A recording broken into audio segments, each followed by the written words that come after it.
Hello everyone. चलिए आज हम जो यहाँ पर टॉपिक डिस्कस कर रहे हैं वो है theory of parametric test and non parametric test. Parametric test and non parametric test को समझने से पहले कुछ बेसिक जो वर्ड्स हैं हम उसकी मीनिंग को समझते हैं। The first is population. Population may be defined as a totality of particular characteristics for any specific group or individual।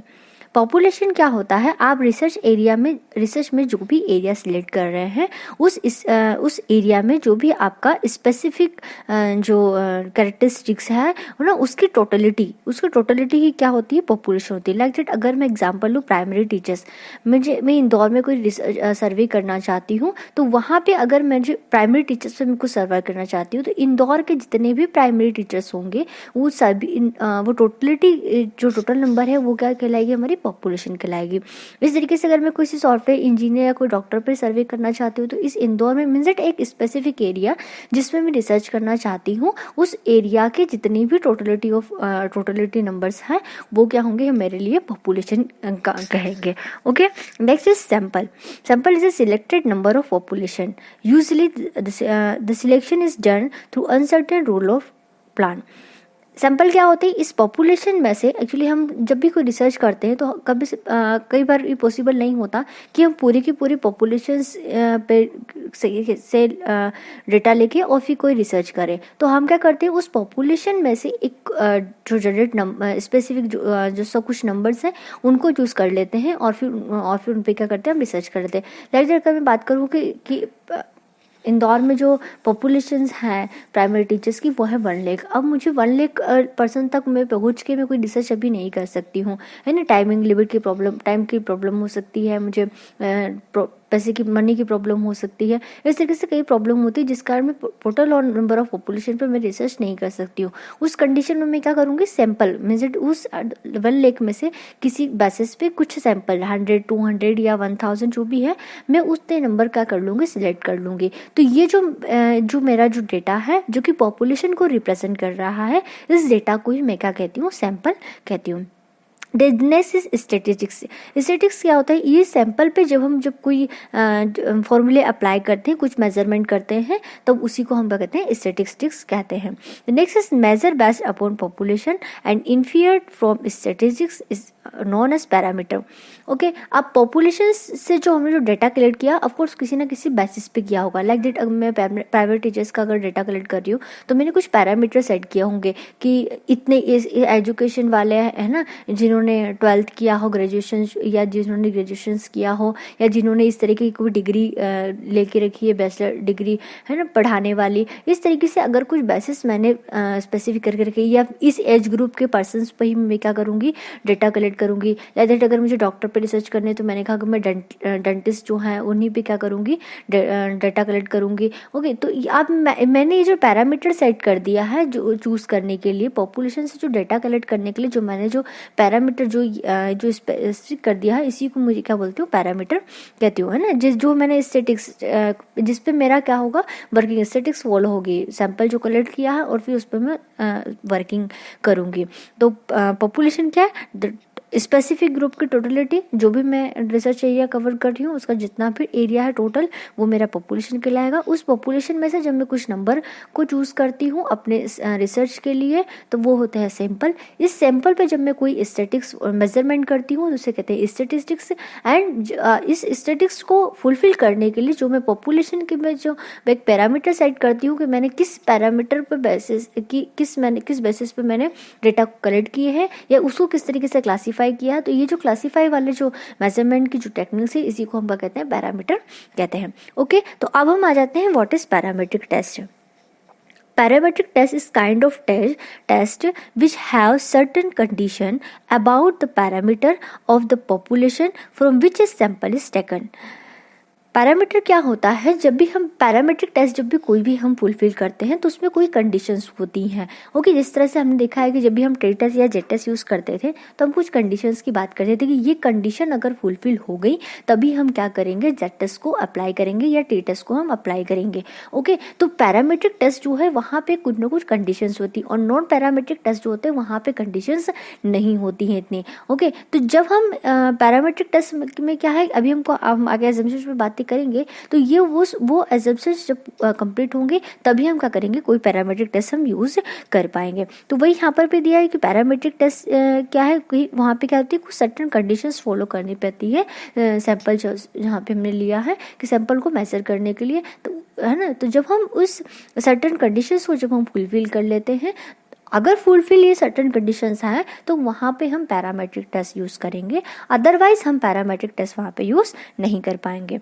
Okay, so test are considered to be more powerful than non parametric test. और इसीलिए ये क्या होते हैं, क्योंकि कहीं ना कहीं कंडीशंस पर बेसिस है, उनके फुलफिल होने पर ही हम ये टेस्ट अप्लाई कर पाते हैं। तो जब अगर ये कंडीशंस फुलफिल हुई और हमने ये टेस्ट पैरामेट्रिक टेस्ट जो है वो अगर हमने अप्लाई किया, तो ये ऑफकोर्स नॉन पैरामेट्रिक टेस्ट से क्या होंगे, ज़्यादा पावरफुल होते हैं, है ना, ज़्यादा रिलायबल भी होते हैं, इसलिए है ना। और क्योंकि ये क्या होते हैं, कुछ बेसिक एजम्पशन जो है और उन कंडीशंस के फुलफिल होने पर ही हम क्या करते हैं, इस टेस्ट को फॉलो करते हैं। तो पैरामेट्रिक टेस्ट क्या, पैरामेट्रिक टेस्ट है जहाँ पे कुछ सर्टेन कंडीशंस होती हैं, उन कंडीशंस को फॉलो करने पर ही जो टेस्ट हम यूज़ करते हैं उसे कहते हैं हम टी टेस्ट या Z test, like that parametric test. Okay, तो एजम्पशंस कौन कौन से है, कौन कौन सी कंडीशन है, उस कंडीशंस को देखते हैं। तो first condition is the observer must be independent. Observer कैसा होना चाहिए, इंडिपेंडेंट होना चाहिए, है ना, ऑब्जर्वेशन इंडिपेंडेंट होना चाहिए। मतलब हमने जो ऑब्जर्व जो डेटा कलेक्ट किया है वो इंडिपेंडेंट होने चाहिए, उस पर किसी पहले वाले डेटा या बाद वाले किसी भी डेटा का या किसी अदर वेरिएबल का इफेक्ट नहीं होना चाहिए। लेकिन मैं आपको एक एग्जांपल के थ्रू इसको समझाती हूँ। जैसे कि अगर मैंने किसी व्यक्ति को, मैं एक रूम में जहाँ पे बहुत ज़्यादा डार्कनेस है वहाँ पे मैं लाइट दिखा रही हूँ और मैंने एक व्यक्ति को भेजा कि एक बटन है वो क्लिक करके आना है। जब वो फर्स्ट टाइम जाएगा उस डार्क रूम में तो ऑफकोर्स उसे थोड़ा सा टाइम लगेगा। एंड देन अगर मैं इसी प्रोसेस को मैं कई बार फॉलो करती हूँ, तो अगर मैंने सेकेंड टाइम फॉलो किया तो क्योंकि अब मुझे रूट पता चल गया, तो ऑफकोर्स फर्स्ट टाइम से उसे सेकेंड टाइम क्या होएगा, थोड़ा सा कम टाइमिंग लगेगा। इस तरीके से मैं जितनी बार ये चीज़ें दोहराऊंगी कि मैं लाइट दिखा रही हूँ और फिर वो व्यक्ति जाके रूम में जाके स्विच ऑन कर रहा है, तो जितनी ज़्यादा बार मैं इस प्रोसेस को फॉलो करूँगी उतनी ही इसकी जो टाइम है व्यक्ति के अंदर जाके स्विच ऑन करने की वो क्या होगी, कम होगी। ओके, तो ये आपको यहाँ पे हर अगला जो रिजल्ट है वो अपने पहले वाले रिजल्ट पे क्या है, डिपेंडेंट है, इफेक्टेड है उससे। तो ये कैसा है, इंडिपेंडेंट नहीं है। तो इस तरीके के सैंपल हम यूज़ नहीं करेंगे। तो कैसे सैंपल हम यूज़ करेंगे, देखिए जैसे अगर मैं कोई एक कॉइन टॉस करती हूँ तो कॉइन टॉस करने पे या तो हेड आएगा या तो टेल आएगा।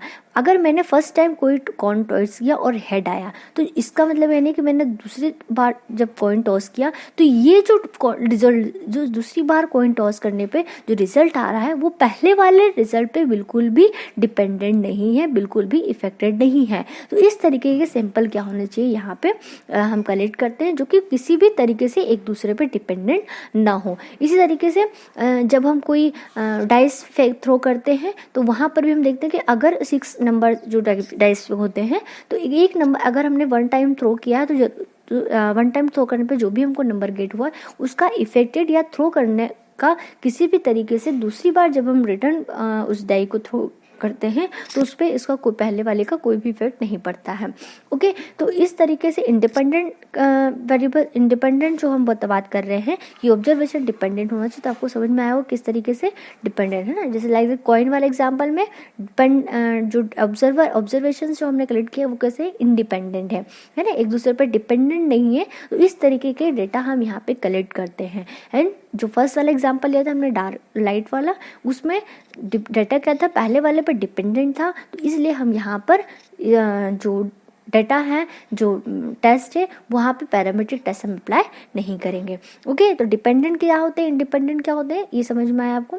द सेकंड कंडीशन है the sample must be normally distributed. Sample कैसे होना चाहिए, नॉर्मली डिस्ट्रीब्यूटेड होना चाहिए। नॉर्मली डिस्ट्रीब्यूटेड होता है जेड जो कर्व हमारा जो बनता है वो कैसा होना चाहिए, बेल शेप्ड होना चाहिए। इसका मतलब है कि जब हम बेल शेप्ड कर्व बनाते हैं तो वहाँ पे मीन, मीडियन एंड मोड ये तीनों क्या होते हैं, इक्वल होते हैं। ओके, तो हमारा जो डेटा है वो कैसा होना चाहिए, वहाँ पे mean, median and mode means that वो एक तरफ झुका हुआ नहीं होना चाहिए, है ना, लेफ्ट साइड या लाइक पॉजिटिव या नेगेटिव नहीं होना चाहिए, वो पूरा बेल शेप में होना चाहिए। ओके, तो डेटा कैसे होना चाहिए, नॉर्मली डिस्ट्रीब्यूटेड होना चाहिए। अगर किसी लाइक दैट अगर मैं किसी क्लास में कुछ पढ़ा रही हूँ, ओके, और फिर मुझे डेटा कलेक्ट कर रही हूँ, तो ऐसा नहीं होना चाहिए कि मैंने कुछ स्टूडेंट को अलग कर दिया, या कुछ स्टूडेंट को कोई और टीचर पढ़ा रहा है, या कुछ स्टूडेंट अलग कुछ टेक्निक से पढ़ रहे हैं और कुछ स्टूडेंट अलग टेक्निक से पढ़ रहे हैं। इस तरीके से वेरिएशंस नहीं होना चाहिए डेटा में। डेटा कैसा होना चाहिए, नॉर्मली डिस्ट्रीब्यूटेड होना चाहिए कि जो भी चीज़ें एक व्यक्ति को मिल रही हैं वैसा ही सभी को मिल रहा है। Next, the sample have homogeneous of variance. Variance मतलब क्या होता है, जब हम कैलकुलेशन करते हैं हमको पता है स्टैंडर्ड डेविएशंस का हम इसमें स्क्वायर करते हैं। डेविएशन मतलब अंतर, वेरियंस मतलब भी क्या होता है, फैलाव, है ना, कि जो हमारा जो डिफरेंस है ना, जो डेटा है, जो हम जो सैंपल जो कलेक्ट कर रहे हैं उनके दोनों के बीच में कितना वेरियंस है। ऐसा नहीं है कि एक बहुत कम है दूसरा बहुत ज़्यादा है। लाइक दैट, अगर मैं किसी व्यक्ति की किसी हाइट पे बात कर रही हूँ, है ना, ये किसी वर्किंग कैपेसिटी की बात करी हो कि व्यक्ति कितना काम कर पा रहा है, तो वहाँ पे एज का जो डिफरेंस है, वेरिएंस है, वो बहुत ज़्यादा नहीं होना चाहिए। होमोजेनिटी होना चाहिए, मतलब वेरिएंस में जितना भी अंतर है, अगर मैंने 10 व्यक्ति लिए हैं तो 10 की एज में क्या इक्वल वेरिएंस होना चाहिए, बहुत ज़्यादा चेंजेस नहीं होने चाहिए। ओके, तो इस तरीके से हम क्या बोलते हैं कि वेरिएंस होमोजेनिटी ऑफ वेरिएंस में होमोजेनिटी होना चाहिए। The next is variable should be interval और रेशनल स्केल। वेरिएबल कैसे होना चाहिए, इंटरवल और रेशनल स्केल्स पर होने चाहिए। वहाँ पे जो डेटा है वो हम उसमें अगर सेकेंड पॉइंट भी हम इसी में इंक्लूड करते हैं, the variable should under studies continuous होना चाहिए। लाइक मैं आपको इसको दोनों को मैं मिक्स करके एग्जांपल से समझाती हूँ कि अगर हमने एज लिया है, ओके, जैसे अगर मैंने एज कोई क्वेश्चन फिल कराया 100 स्टूडेंट से, तो वहाँ पे उनकी जो एज है वो कुछ 5 से लेके 25 के बीच में है। ओके, तो यहाँ पे मैंने इस तरह से क्लास बना सकती हूँ उसको 5 to 6, 5 to 8, है ना, 8 to 12 या 8 to 11, 11 to 14 to 17, है ना। इस तरीके से मैंने यहाँ पे क्या कर दी, क्लास बना दिया। फिर मैं इस तरीके से बना सकती हूँ 5 to 10, 10 to 15, 15 to 20, 20 to 25, इस तरीके से भी मैं क्लास कर सकती हूँ। तो कंटिन्यूस होना चाहिए वेरिएबल, मीन्स दैट यहाँ पे इस तरीके से क्लासेस में इसको डिफाइन किया हुआ हम कर सकते हैं। किसी भी छोटे ग्रुप या बड़े ग्रुप किसी में भी हम क्या कर सकते हैं, इस डेटा को हम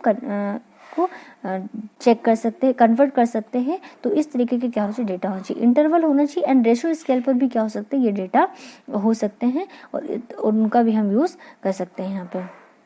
ओके, तो आपको कंडीशन समझ में आई होगी कि कौन कौन सी कंडीशन है जिनके फुलफिल होने पर ही हम क्या करते हैं, किसी पैरामीट्रिक टेस्ट को यूज़ कर पाते हैं। तो फर्स्ट कंडीशन हमारे पास क्या है कि डेटा कैसा होना चाहिए, नॉर्मली डिस्ट्रीब्यूटेड होना चाहिए, है ना। डेटा नॉर्मली डिस्ट्रीब्यूटेड होगा तभी हम पैरामीट्रिक टेस्ट यूज़ कर पाएंगे। इंडिपेंडेंट होना चाहिए, वेरिएंस में होमोजेनिटी होना चाहिए, इंटरवल में होना चाहिए, रेशनल स्केल पर भी हो सकता है, एंड कंटिन्यूस वेरिएबल जो है वो कंटिन्यूस होना चाहिए। इस कंडीशन से फुलफिल होने पर ही हम क्या करते हैं, कोई टेस्ट को अप्लाई कर पाते हैं, मीन्स दैट कोई पैरामीट्रिक टेस्ट को हम वहाँ पे अप्लाई कर पाते हैं। और हम एग्जाम्पल देख रहे हैं यहाँ पे पैरामीट्रिक टेस्ट कौन सा है, T test, Z test, F test, ये कौन सा टेस्ट है, पैरामीट्रिक टेस्ट है। ओके, तो आई होप कि आपको पैरामीट्रिक टेस्ट क्या है ये अच्छे से समझ में आया होगा। नेक्स्ट वीडियो में हम नॉन पैरामीट्रिक टेस्ट के बारे में डिस्कस करेंगे।